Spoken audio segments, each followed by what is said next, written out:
Hi guys, welcome back my YouTube channel Coding Experiment. In this session we will discuss wrapper class in Java. आज की video में हम discuss करने वाले हैं कि प्रोग्रामिंग इन जावा में वेपर क्लास क्या होता है, इसका यूज कहाँ पास किया जाता है।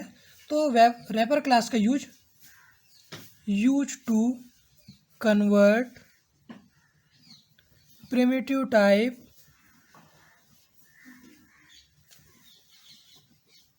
Into object. तो जो रैपर क्लास होता है इसका यूज प्रिमिटिव टाइप वैल्यू को ऑब्जेक्ट टाइप वैल्यू में कन्वर्ट करने के लिए रैपर क्लास का यूज प्रोग्रामिंग इन जावा में किया जाता है। तो हम देख लेते हैं जो कौन कौन से वेरिएबल होते हैं इसको रैपर क्लास में कन्वर्ट किया जाता है। तो जो प्रिमिटिव टाइप होते हैं, प्रिमिटिव टाइप, इनको रैपर ऑब्जेक्ट में, रैपर क्लास में कन्वर्ट किया जाता है। रैपर क्लास इसमें कन्वर्ट किए जाते हैं। तो कौन कौन से डेटा टाइप होते हैं उनको कन्वर्ट किया जाता है। तो बुलियन, कैरेक्टर, बाइट, इंट,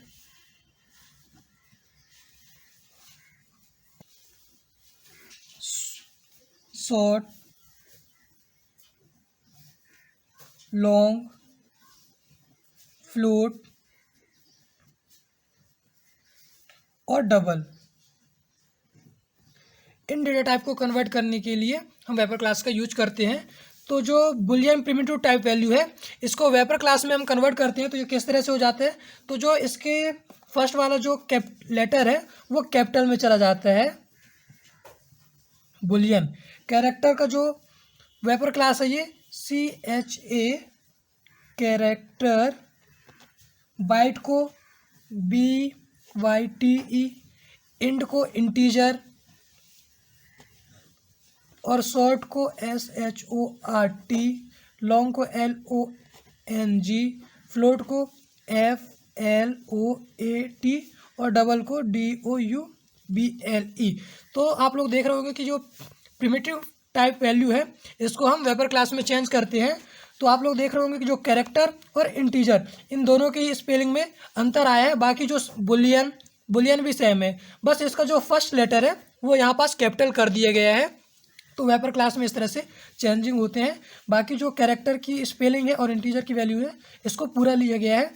जैसे यहाँ पास कैरेक्टर का जो CHAR और इंटीजर को INT लिया जाता है, बट वेपर क्लास में इसका फुल स्पेलिंग यूज किया जाता है। तो गाइस वेपर क्लास में दो प्रकार से चेंजिंग होती है, ऑटो बॉक्सिंग और अनबॉक्सिंग। तो ऑटो बॉक्सिंग क्या है और अनबॉक्सिंग क्या है ये हम इस सेशन में डिस्कस करेंगे। तो जो पहला कन्वर्टिंग है वो है auto boxing.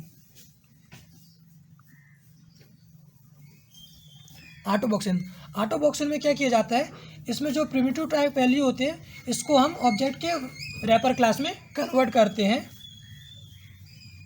Converting a primitive type value object of a wrapper class। तो ऑटो बॉक्सिंग में जो प्रिमिटिव टाइप वैल्यू होती है इसको हम रैपर क्लास में कन्वर्ट करते हैं। इसी प्रकार जो सेकेंड होता है वो है अनबॉक्सिंग। अनबॉक्सिंग में क्या होता है कि इसमें जो वेपर क्लास है इसको हम प्रिमिटिव टाइप में कन्वर्ट करते हैं। तो कन्वर्टिंग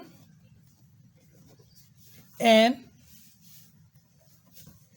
ऑब्जेक्ट ऑफ अ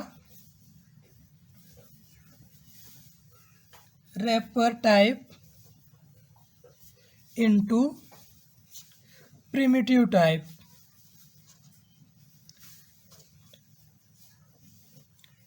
तो गाइस इसमें बिल्कुल भी कंफ्यूज नहीं होना है। ऑटो बॉक्सिंग में हम प्रिमिटिव टाइप वैल्यू को हम रैपर क्लास में कन्वर्ट करते हैं और सेम अनबॉक्सिंग में इसका उल्टा होता है। इसमें जो ऑब्जेक्ट होता है इसको हम रैपर टाइप से प्रिमिटिव टाइप में कन्वर्ट करते हैं। इसका हम एग्जांपल देख ले रहे हैं। तो एग्जांपल में ये बिल्कुल क्लियर हो जाएगा कि इसका यूज कहाँ पास किया जाता है और कैसा किया जाता है। मैं एक ऑटो बॉक्सन का एग्जांपल देख लेते हैं कि ये किस तरह से कन्वर्ट करता है। प्रोग्राम अ ऑटो बॉक्सिंग इन जावा। ऑटो बॉक्सिंग का यूज जावा में किस तरह से करते हैं, तो इसके लिए हम एक सिंपल प्रोग्राम क्रिएट कर ले रहे हैं। तो प्रोग्राम कैसे क्रिएट करेंगे, सबसे पहले हम क्लास सिंपल, क्लास का नेम सिंपल है, open bracket public static void main, ये हमारा मेन मेथड है। स्ट्रिंग args, और इसके अंदर हम integer data type value declare कर रहे हैं ए, जिसकी जो साइज है, जिस ए इक्वल टू जिसकी वैल्यू है 10। अब हमें करना क्या है कि जैसे मैं आपको ऑटो बॉक्सिंग की डेफिनेशन में बताया कि ऑटो बॉक्सिंग में हम प्रिमिटिव टाइप वैल्यू को हम रैपर क्लास में कन्वर्ट करते हैं। तो integer B equal to new integer A. तो जो यहाँ पास इंटीजर बी है ये रैपर क्लास है,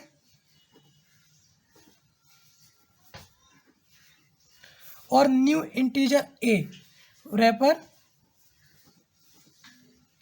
ऑब्जेक्ट। तो मैंने आपको डेफिनेशन में बताया कि जो प्रिमिटिव टाइप वैल्यू के ऑब्जेक्ट होता है इसको हम रैपर क्लास में कन्वर्ट करते हैं।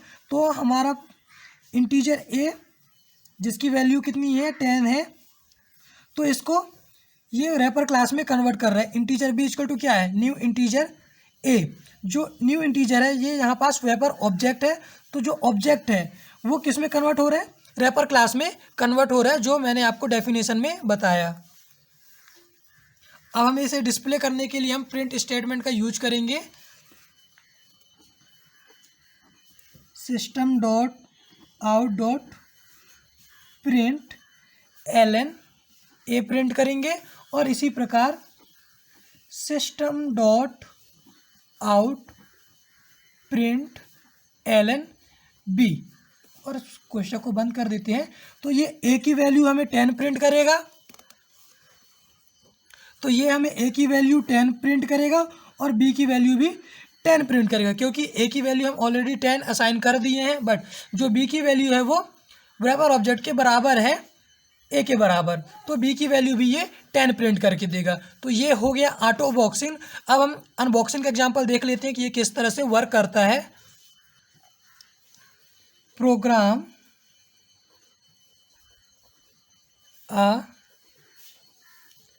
अनबॉक्सिंग इन जावा।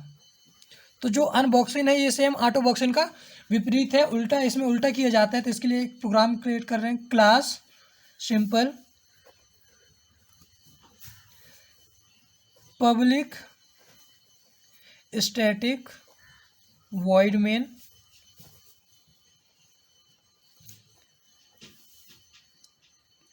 String args। उसके बाद हम यहाँ सबसे पहले क्या असाइन कर देते हैं, integer A equal to new integer 10, int B equal to A. तो यहाँ पास हम क्या कर रहे हैं, अनबॉक्सिंग कर रहे हैं। इंटीजर ए रैपर क्लास है और न्यू इंटीजर रैपर ऑब्जेक्ट है। इसमें हम क्या कर रहे हैं कि जो रैपर क्लास है इसको हम ऑब्जेक्ट में कन्वर्ट करना है। तो यहाँ पास आप लोग देख रहे होंगे कि जो रैपर ऑब्जेक्ट है इसकी जो वैल्यू है वो कितनी है, यहाँ पास 10 ये स्टोर करके रखा हुआ है। और इंट बी, इंट जो बी है यहाँ पास बी डेटा टाइप है, ये प्रिमिटिव टाइप है, प्रिमिटिव टाइप। तो हम अनबॉक्सिंग में क्या करते हैं, जो रैपर क्लास है इसको हम प्रिमिटिव टाइप में कन्वर्ट करते हैं।